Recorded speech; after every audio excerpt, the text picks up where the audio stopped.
Gracias, la doctora Diana, por la invitación y gracias, Enrique, por la presentación.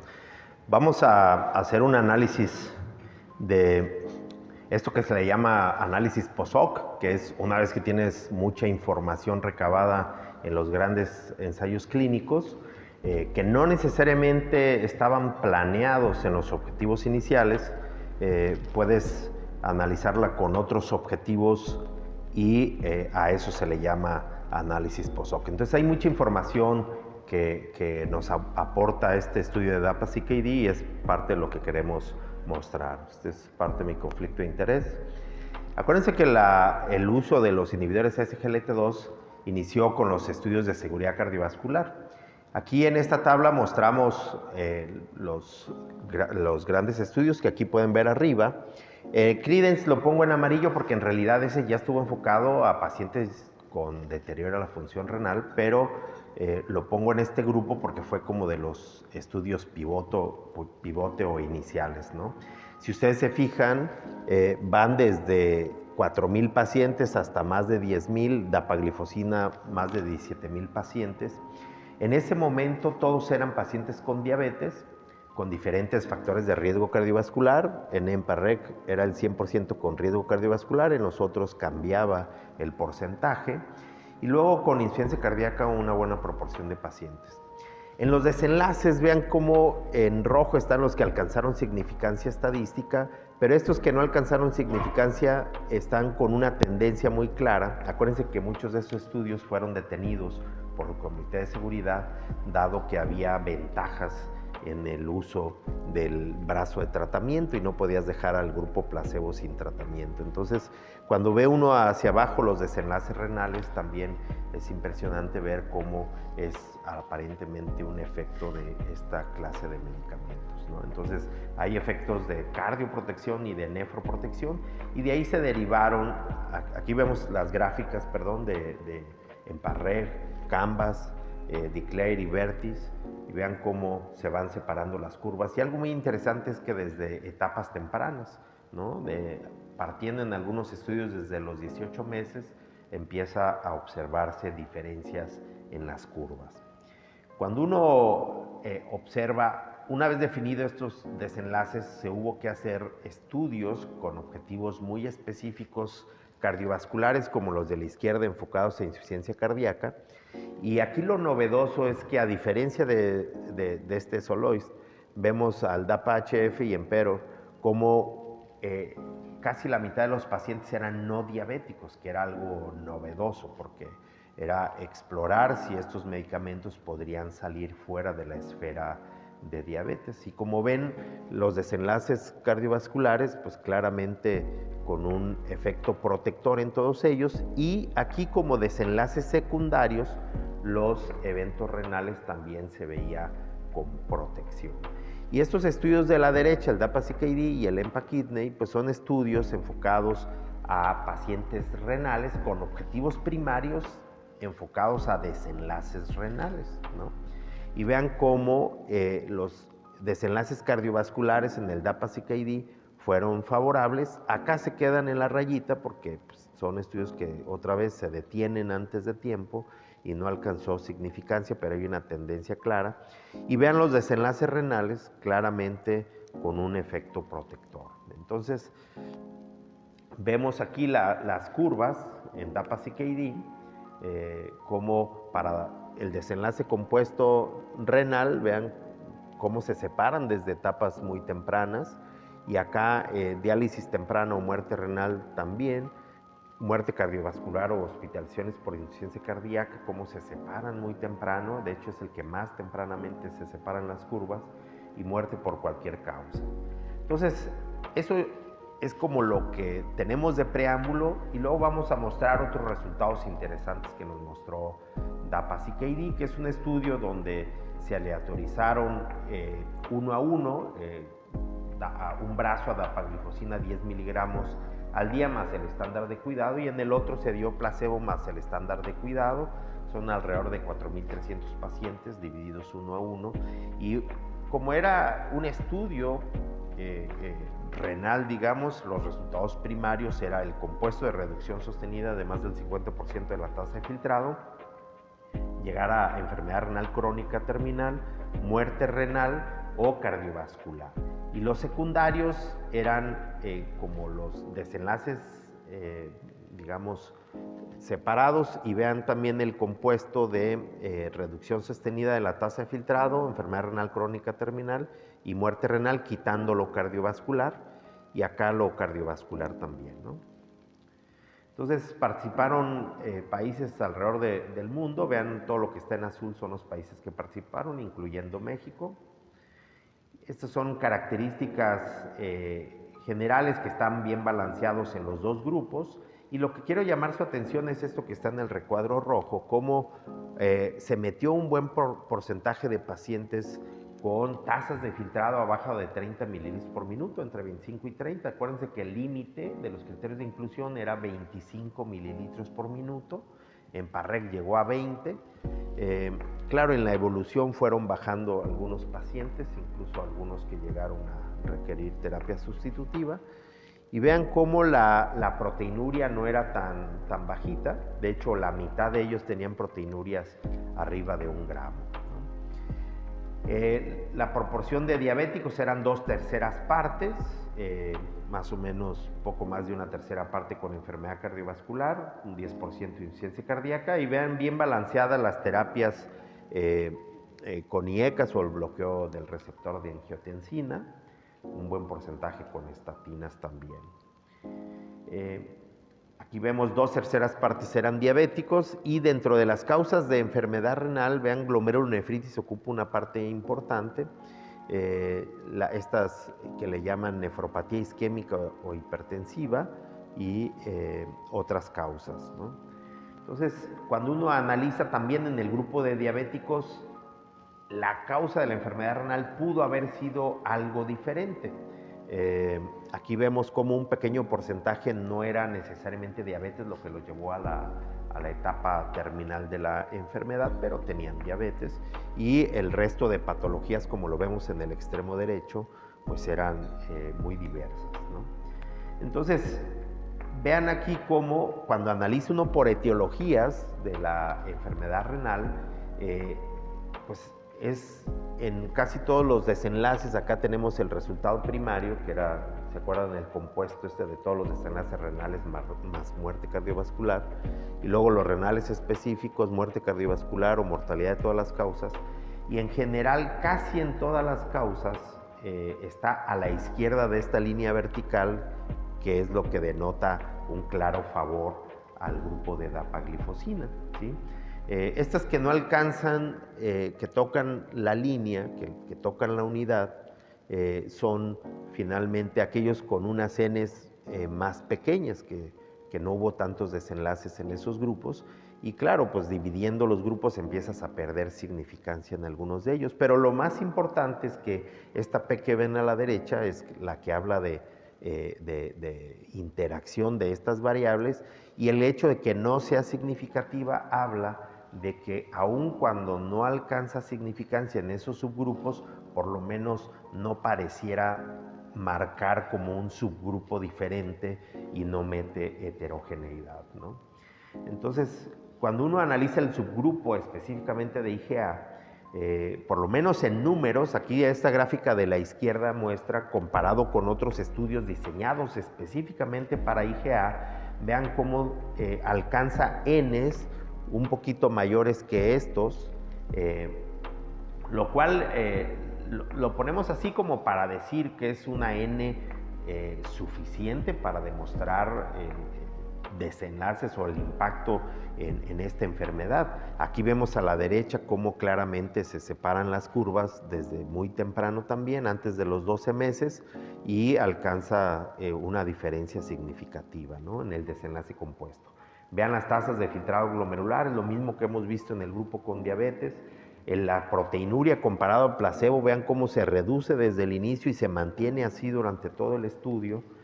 Y cuando uno analiza el subgrupo de pacientes con focal y segmentaria, que es una de las glomerulopatías más biopsiadas y que tenemos en las clínicas de glomerulopatías, de las más frecuentes, y vean cómo también divididas por aquellas que se sospechaba y es este grupo que dice solo focal segmentar y estas son corroboradas por biopsia, que casi es lo mismo, vean como la gran mayoría son corroborados por biopsia, pero el punto es que la mayoría está a la izquierda de la línea, que eso habla de que tuvieron desenlaces a favor en el brazo de dapaglifosina, ya sea el compuesto primario, el compuesto renal específico o los exploratorios, ¿no?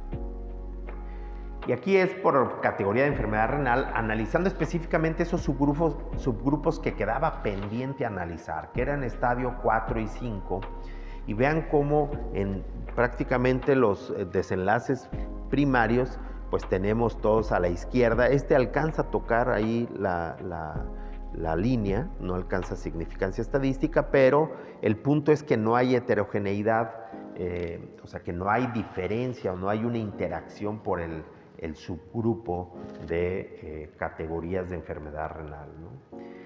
Este es otro, los desenlaces secundarios de muerte cardiovascular o hospitalización por insuficiencia cardíaca o muerte de cualquier causa, acá muerte cardiovascular o hospitalizaciones por insuficiencia cardíaca y las muertes de cualquier causa. Y vean cómo fuera de del grupo de estadio 4, que alcanza a tocar la unidad, todo está hacia la izquierda y no hay como interacción de dichas variables. O sea, para fines prácticos podemos decir que hay una tendencia muy clara a proteger. Entonces, ¿qué pasa con albuminuria?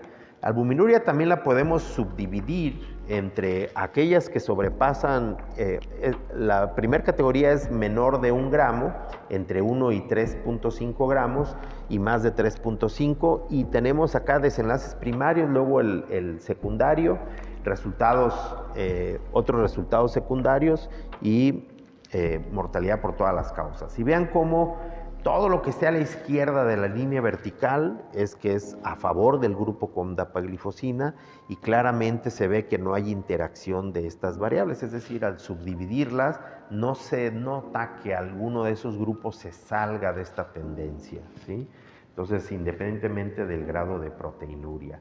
Y vean, si los dividimos por diabetes a la izquierda y sin diabetes en la gráfica de la derecha, vean cómo claramente el grupo con dapaglifosina tiene menor proteinuria que el grupo placebo.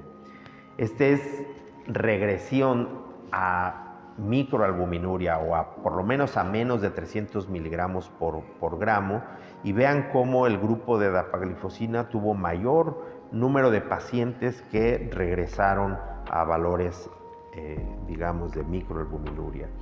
Ahora, viéndolo de otra manera, es cuántos progresaron a albuminurias arriba de 3 gramos.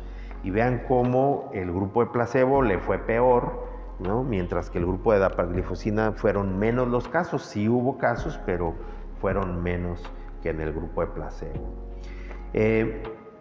Este es también analizando por diferentes subgrupos y vemos cómo aquí tenemos, lo interesante es que los dividen entre aquellos que tenían normoglicemia, acuérdense que había no diabéticos, y luego aquellos con prediabetes, diabetes con hemoglobinas glucosiladas abajo de 8.5 y arriba de 8.5, y vean cómo en todos los casos está a la izquierda de la línea vertical, es decir, en todos los casos hubo un factor protector del uso de DAPA, independientemente del grupo definitorio, pero en algunos de ellos sí hubo clara interacción, es decir, hay grupos que tienen mucho mayor beneficio que el resto. Por ejemplo, aquí, nefropatía diabética comparado a las glomerulopatías, pues tuvo mejor efecto, y acá, por ejemplo, los más descompensados tuvieron mayor beneficio que los otros. Sin embargo, en todos los escenarios hubo protección, ¿no? Esta gráfica es muy interesante, no las habían mostrado así en otros reportes. Acá abajo, estas barras son el número de pacientes por diferentes grados de albuminuria, y vean cómo va desde lo normal hasta albuminurias de 5 gramos, que era el límite de inclusión. Esta línea azul es el hazard ratio, todo lo que está abajo de esta línea punteada es protección, entonces en general todos tienen protección independientemente de grados de normalidad en términos de albuminuria hasta los muy exagerados, que uno siempre se pregunta si esos extremos tendrían protección. Esta línea gris sombreada es el intervalo de confianza del 95%. Toda vez que haya Ns muy chiquitas, los van a ver muy amplios, por eso se ve como ampliado así el abanico, pero vean cómo en términos generales hay una tendencia clara a protección, ya sea en pacientes con diabetes a la izquierda y sin diabetes en la gráfica de la derecha, ¿sí? Solamente el subgrupo esto de normalidad se amplía tanto el intervalo de confianza que pues uno pensaría que ahí ya no alcanza significancia estadística, pero hay una clara tendencia a ser protector, ¿no? Entonces, aquí están diferentes puntos de corte, proteinurias abajo de 15 a 30, acá a la derecha, arriba, abajo a la izquierda de 30 a 300, o sea, microalbuminuria, y acá a la derecha, ahí abajo, es macroalbuminuria. Y en todos los escenarios, el que es un poquito menos es el que está abajo de 15, pero en todos los demás es muy claro el beneficio. Acuérdense que en ese no alcanza diferencias estadísticas, en los que están casi normales, pero claramente hay una tendencia a proteger en todos los escenarios. ¿Cómo explicamos esto? Pues tenemos que entender todos los mecanismos de acción que muchos de ellos se vinieron a descubrir a posteriori, porque los resultados fueron primero y ahora había que buscar explicaciones. Claramente hay nefroprotección debido a principalmente natriuresis, esto de la activación del feedback túbulo glomerular, con eso disminuye presión arterial con la natriuresis, disminuye la sobrecarga y también disminuye la presión intraglomerular, así como que lleva a la nefroprotección. Y otros puntos a nivel tubular, como es disminución del consumo de oxígeno y por ende la reducción del estrés oxidativo, reduces la inducción de fibrosis o los marcadores profibróticos, la inflamación local a nivel tubular y con eso también dañas menos el espacio túbulo intersticial, además del daño glomerular, como lo vamos a ver más adelante también. Y luego la glucosuria, pues el control glicémico, pérdida de peso, que de alguna manera te lleva también a disminuir muchos de los factores de riesgo cardiovasculares. Acuérdense que ante una carga importante de glucosa vamos a tener una absorción importante de la glucosa en el túbulo proximal y con ello lleva sodio, porque es un cotransportador de sodio-glucosa. Eso reduce el aporte a la mácula densa de sodio, se sensa como si estuvieran hipovolémicos, y esto activa el feedback túbulo glomerular vasodilatando arteriola aferente, aumenta la carga y la presión de sangre a nivel del glomérulo y esto aumenta tasa de filtrado con aumento transitorio de la tasa de filtrado glomerular, es decir, empiezan a hiperfiltrar y eventualmente ese aumento de presión crónica va a llevar, aquí a la izquierda es un glomérulo normal y a la derecha uno con daño incipiente, y vean ese estrés constante a los podocitos empieza a llevar a esclerosis glomerular. Vean esta relación estrecha entre insuficiencia cardíaca y proteinuria y daño renal, digamos. Acá tenemos en la gráfica de la izquierda tasa de filtrado y vean cómo abajo de 90 empieza a incrementar el riesgo relativo de padecer insuficiencia cardíaca, y en la derecha la albuminuria, pero vean cómo desde albuminurias de 10 miligramos o más empieza a separarse y a elevarse el riesgo de padecer insuficiencia cardíaca. Por eso las nuevas guías van a ver cómo van a mover hasta 15 como una etapa ahí que ameritará atención en la albuminuria, ya no lo vamos a dejar hasta 30, ¿no? Habrá que ver qué vamos a hacer con nuestros donadores, luego hay muchos en esos niveles. Pero bueno, el punto es que si tenemos otra vez glomérulo a la izquierda normal y el de la derecha es el glomérulo con diabetes, vean los calibres de la arteriola aferente dilatada y la eferente con vasoconstricción, Acuérdense que se activa el sistema renina-angiotensina y angiotensina 2 hace vasoconstricción de la desalida o eferente. Entonces, el punto es bloquear esta hipertensión glomerular, por un lado con el control de la glicemia y los inhibidores de SGLT2, y por otro lado el mayor aporte de sodio que aportan estos medicamentos o el bloqueo del eje renina-angiotensina-aldosterona disminuirá también la vasoconstricción de la arteriola de salida.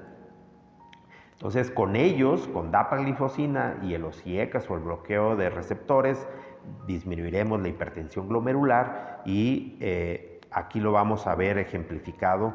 Vean cómo se bloquea el cotransportador, hay mayor aporte de sodio a la mácula densa, esto revierte estos cambios de la arteriola aferente y disminuyes la presión de los capilares glomerulares, ¿sí?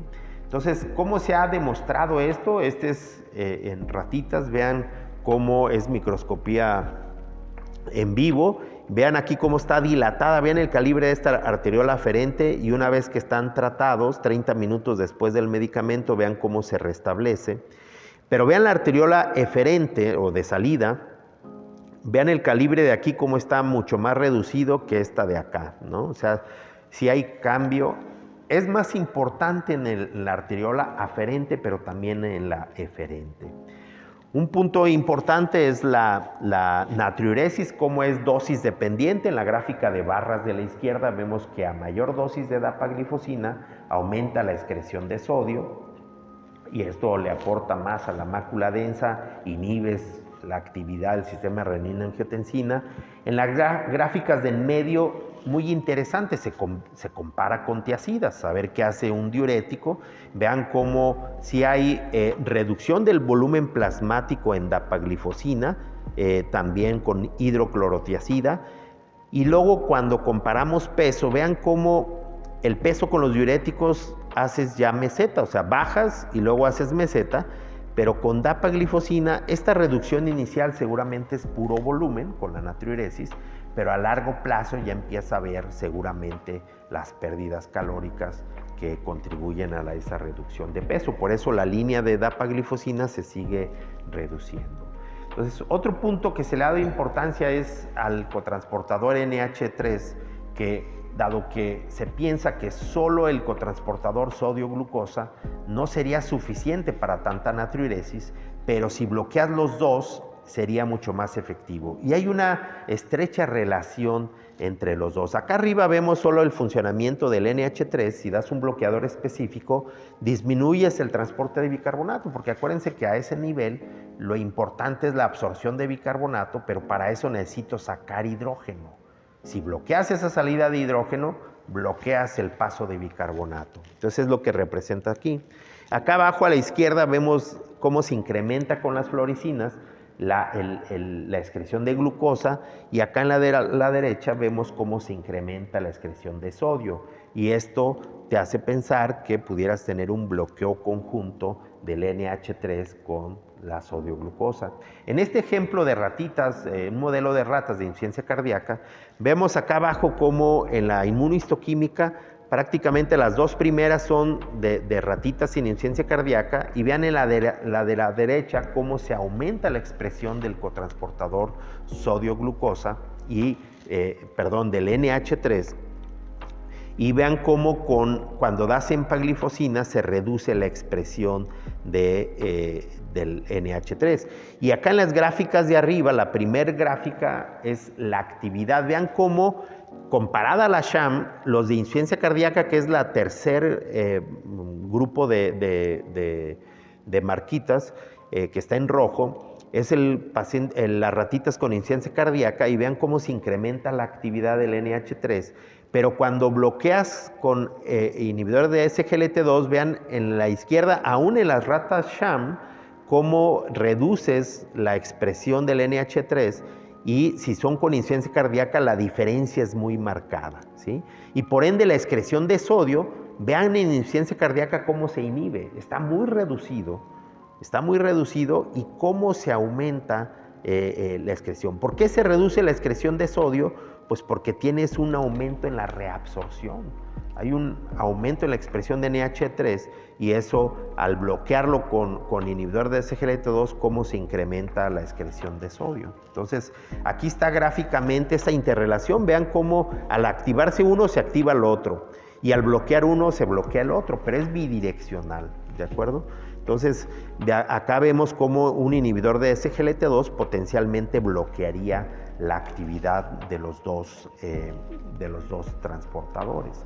Y aquí vemos el papel en insuficiencia cardíaca, cómo se aumenta, acá se intenta mostrar cómo aumenta la reabsorción de sodio, todo se va a reabsorber y por ende a nivel del túbulo transita menos sodio, y cuando bloqueas con un inhibidor de SGLT2 se reduce con mucho el tráfico de sodio, ¿sí?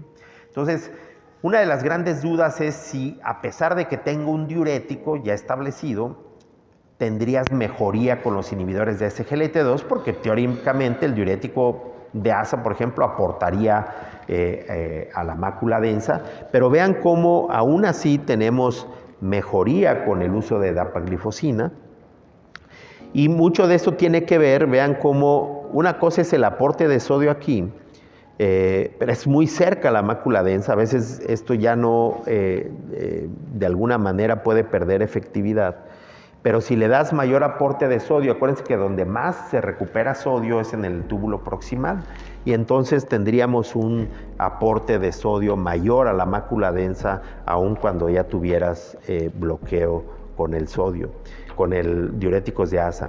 Otro punto importante que nos muestra aquí es en el paciente con uso crónico de diuréticos, qué es lo que pasa a nivel de los canales de sodio acá, pues que empiezan a hipertrofiarse, y vean cómo en la gráfica de abajo se aumenta con el uso crónico de furosemide, cómo se aumenta la expresión de los canales epiteliales de sodio, pero si le das mayor aporte de sodio bloqueando a nivel proximal, eso lo sobrecargarías y por ende tendrías un efecto adicional al uso crónico de furosemide. Entonces, vean cómo se mantiene, después de esta caída inicial, se mantiene el efecto protector, que es la parte que buscamos, y eso ya se ha visto que independientemente del grado de caída que se muestra acá en la gráfica de la izquierda, cuando tú ves desenlaces al final del estudio, en la gráfica a la derecha, las pérdidas no es que se incremente más en el que tuvo un dip más profundo. Es decir, al final se van a proteger todos en el largo plazo, ¿no? Entonces, aquí como vemos, también no solamente se protege a nivel glomerular, sino también a nivel del túbulo intersticio. Estos son marcadores de daño tubular y se reduce, vean, KIM1 y IL6 se disminuye con el uso de estos medicamentos, y hay que recordar que el grado de proteinuria sí importa en términos de desenlaces renales, porque a mayor proteinuria, mayor probabilidad de llegar a diálisis. Y como es un efecto adicional al uso de IECAS o el bloqueo del sistema de renina-angiotensina, acá a la izquierda vemos la proteinuria, cómo se mantiene igual, uses o no uses IECA o bloqueo del receptor de angiotensina, y la tasa de filtrado también es más o menos semejante. Acá a la derecha vemos cómo, a pesar del bloqueo del sistema renina-angiotensina, se reduce un 24% la albuminuria. Acá conjuntan varios de los estudios, Declare, Canvas, Emparreg, y vean cómo, a pesar del uso de IECAS, en la parte de arriba tienen bloqueo con IECAS y es un efecto aditivo. En la parte de abajo no tienen IECAS, tocan la unidad, son menos desenlaces, menos pacientes, por eso se amplían los intervalos de confianza, pero en el rombo podemos ver una clara tendencia a proteger, ¿no? Entonces, a pesar de que usen bloqueo mineralocorticoide, como vemos aquí, es un efecto aditivo, y eso lo podemos ver tanto en el Emparreg como en Canvas. Aquí cruza la unidad, no se ve tan significativo, en Credence sí se ve mejor, y en DAPA-HF claramente se ve con esta protección, ¿no? Entonces, otros beneficios adicionales para explicar la proteinuria es que parece haber una mayor preservación de podocitos. Aquí vemos el número de podocitos, como en el modelo en el modelo de daño renal, vean cómo se reduce la expresión de podocitos y cómo aumenta cuando usas DAPA o cuando usas IECAS, ¿no? Y acá a la derecha también son diferentes maneras de medir, es el número de células por glomérulo o acá en base al número de gramos de glomérulos, ¿no? Pero son diferentes maneras de cuantificarlo y en los dos escenarios pareciera que aumenta el número de podocitos o la preservación de podocitos. Entonces, son otros mecanismos, pues mejoras hemoglobina glucosilada, peso del paciente, presión arterial, ácido úrico, todos factores de nefroprotección y cardioprotección, ¿no? Entonces, esta parte de que mejoras la oxigenación, vean en estados de hipoxia cómo se aumenta la expresión de HIF, eso aumenta la eritropoyetina y aumenta el hematócrito. Vean el grupo de dapaglifosina cómo aumenta el hematócrito comparado al grupo de placebo, y esto se va a ver comparado cuando tú depletas de volumen con hidroclorotiazida, no mejora la producción de eritropoyetina como sí mejora con el grupo de DAPA, y acá abajo vemos cómo el paciente tienen menos anemia el grupo de canaglifosina comparado con placebo. El porcentaje de hematócrito, vean cómo mejora en los grupos de DAPA comparado con placebo, sean anémicos o no anémicos. Entonces son puntos importantes a la hora de nefroprotección. Cuántos tenían, estos eran pacientes sin anemia al inicio y a la derecha era con anemia al inicio, y en todos es a favor de DAPA. Vean acá, DAPA es a la izquierda, a favor de DAPA, y acá es a favor de DAPA si están a la derecha, y en todos los escenarios sí hay mejoría con DAPA. Esto del metabolismo, que se cambia a un metabolismo hacia cuerpos cetónicos, que mejora el aprovechamiento y la producción de ATP, vean cómo se incrementa en el grupo con dapaglifosina comparado con placebo. En conclusión, pues tenemos tanto mecanismos de cardioprotección como de nefroprotección. En lo que se refiere a nefroprotección, pues son múltiples, como ya dijimos, principalmente la disminución de la presión, ¿no?, del capilar glomerular, pero ahí todo esto que se ha mejorado de que mejoras la parte neurohormonal, menor activación del sistema renina-angiotensina y la actividad del sistema nervioso simpático, mejoras presión arterial, peso, ácido úrico, proteinuria, etcétera, etcétera. Pues muchas gracias y estamos abiertos a preguntas.